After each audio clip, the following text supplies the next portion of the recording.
पिछले कुछ सालों से छत्तीसगढ़ के विभिन्न क्षेत्रों में कुछ ऐसे प्रकरण आए हैं जो धर्मांतरण से जुड़े हुए थे और धर्मांतरण से जुड़े होने के कारण जो सामाजिक तनाव है वो भी उत्पन्न हुआ। कई बार आरोप लगाया गया ईसाई समाज पर कि दबाव और प्रलोभन देकर धर्मांतरण कराया जाता है, जिसका लगातार जो है ईसाई समाज खंडन करते आए हैं। अब इसको लेकर सरकार जो है विचार उनको करना बहुत जरूरी था और विचार किया गया और इसको लेकर धर्म स्वतंत्र विधेयक 2026 लाया गया, जिसका जो है मसीही समाज लगातार विरोध कर रहे हैं, उसका खंडन कर रहे हैं, इसके लिए आंदोलन भी कर रहे हैं, रोड पर भी उतरे। लेकिन वहीं आदिवासी समाज कहें या फिर साहू समाज कहें, अब छत्तीसगढ़ मनवा कुर्मी छत्री समाज भी सामने आकर इस धर्म स्वतंत्र विधेयक 2026 लाया गया है उसका अभिनंदन कर रहे हैं, स्वागत कर रहे हैं, सरकार को धन्यवाद दे रहे हैं। और क्या कुछ कह रहे हैं मनवा कुर्मी छत्री समाज के जो पदाधिकारी हैं, आइए सुनते हैं।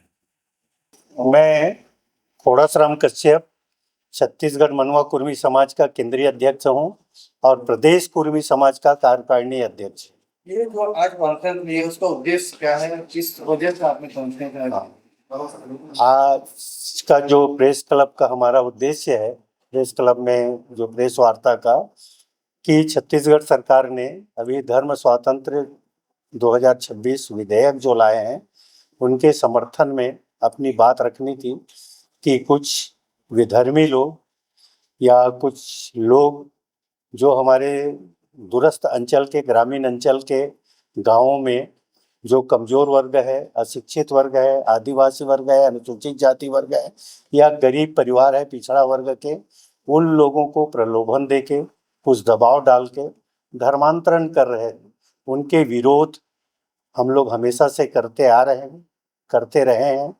तो जो विधेयक छत्तीसगढ़ सरकार ने लाया है, तो इस प्रकार के धर्मांतरण पर एक प्रतिबंध लगे समाज में और सभी समाज भाईचारा के साथ रहे। छत्तीसगढ़ हमेशा से शांतिप्रिय समाज रहा है, तो बाहरी लोग आकर जो दबावपूर्वक धर्मांतरण करने से हमारी सामाजिक व्यवस्था छिन्न भिन्न हो रही थी, तो उसको रोकने के लिए छत्तीसगढ़ सरकार ने जो विधेयक लाए हैं उसका हम लोग समर्थन करते हैं। तक कितने धर्म कुर्मी समाज के लोग धर्मांतरण कर चुके हैं? अभी तक वापस लाने के लिए आप लोगों ने क्या किया? हाँ, अभी तक हमारे मनवा कुर्मी समाज से एक भी व्यक्ति धर्मांतरण नहीं किए हैं।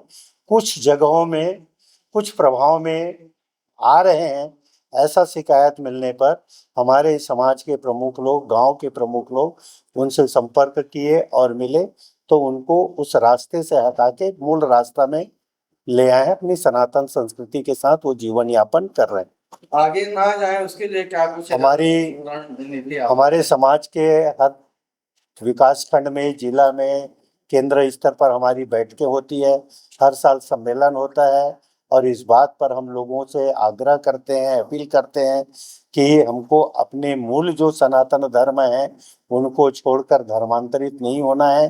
अपने देवी देवता पर, अपनी परंपरा पर, अपनी संस्कृति पर हमको विश्वास करके चलना है, तभी हमारा हित है। बल, प्रलोभन और अनुचित प्रभाव से जो धर्मांतरण किए जाते थे उनको अवैध मानते हुए दंडात्मक जो प्रावधान किए गए हैं, ये बहुत सही है, ये कहना है समाज के प्रमुखों का।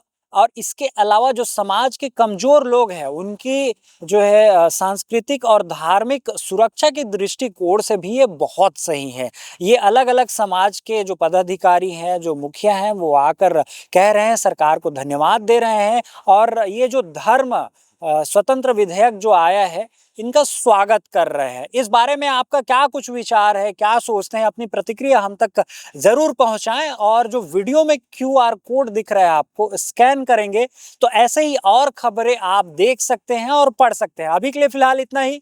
राजधानी रायपुर से मैं हूं यश, कैमरा सहयोगी हरीश के साथ।